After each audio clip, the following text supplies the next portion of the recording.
Hello আসসালামু আলাইকুম, আমি মৌরিতা জুই। অনেক দিন পর এই ব্লগটা নিয়ে আসলাম। যদিও এই ব্লগটা প্রায় 4 মাস আগে করা হয়েছিল, কিন্তু আপলোড দিচ্ছিলাম না এডিট করার আলসেমিতে। যাই হোক, এই শ্যুটটা আমার করা হয়েছিল অলমোস্ট ফেব্রুয়ারি মাসের দিকে। আপনাদেরকে দেখাবো আমার ম্যারেজ টপের শ্যুটটা কেমন ছিল, এই শ্যুটের A to Z জার্নি। আর এই যে এটা হচ্ছে শুটিং হাউস, আমার সেট বলতে পারেন। তখনও সেট রেডি হয় নাই, রেডি করা হচ্ছিল আর কি। শুটিং হাউসে কিন্তু সবকিছুই থাকে, ফার্নিচার থেকে শুরু করে শোপিস পর্যন্ত। শুধু আপনি আপনার মনের মতো করে স্টোরির সাথে যেটা যাই সেটা সেভাবেই সেট বানিয়ে নিতে হয়, এটুকুই আর কি। আর এই যে এটা হচ্ছে মেকআপ রুম। যেহেতু আমি খুব সকালেই চলে গিয়েছিলাম শ্যুটে, একদমই নাস্তা করতে ভুলে গিয়েছিলাম।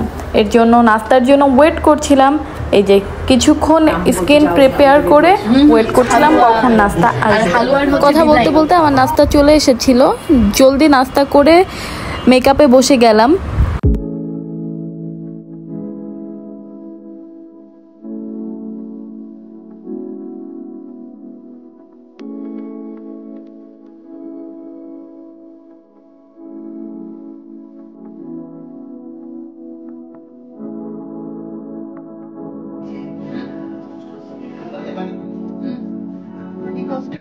এটা ছিল আমার মেকআপের ফাইনাল লুক। কেমন লাগছে? আর এই যে ডিরেক্টর ভাইয়া আমাদেরকে স্ক্রিপ্ট বোঝাচ্ছিল, আমরাও একজন আরেকজনের সাথে স্ক্রিপ্ট খুব ভালোভাবে বুঝে নিচ্ছিলাম আর কি। আর হ্যাঁ, এই যে ভাইয়াটা আমার কো আর্টিস্ট, মানে আমার হাজব্যান্ডের ক্যারেক্টার করেছে। আমি একদম বাচ্চাকাল থেকে ওনাকে অ্যাজ এ হিরো দেখে এসেছি, এখন তার সাথে কাজ করছি। ব্যাপারটা আসলে অন্যরকম।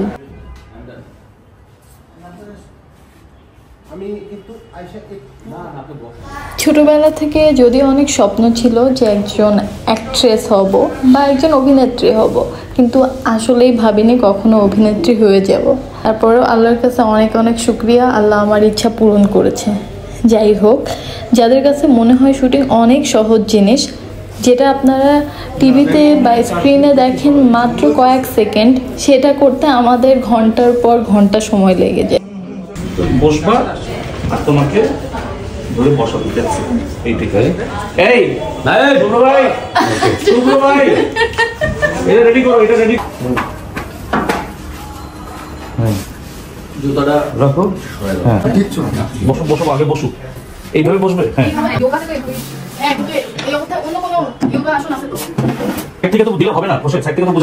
যারা মনে করেন শুটিং করা খুবই সহজ, মেনলি এই ব্লগটা তাদের জন্যই করা।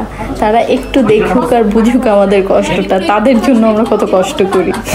আমার এই ওবিসিতে ক্যারেক্টারটা ছিল যে বিয়ের পর থেকে একটা মেয়ের প্রেগন্যান্সি জার্নি পর্যন্ত।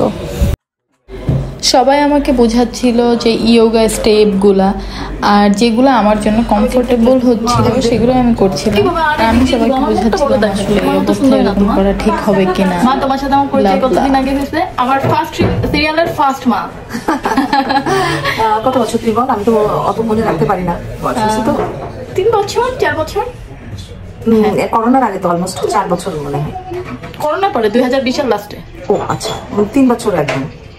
হ্যাঁ, তো আমাদের ওই সিরিয়ালটা হচ্ছে বাংলা ভিশনের খুবই পপুলার ছিল, আর পদ্ম ক্যারেক্টারটাও খুবই পপুলার ছিল, অলসো তার ক্যারেক্টারটাও খুব বেশি পপুলার ছিল।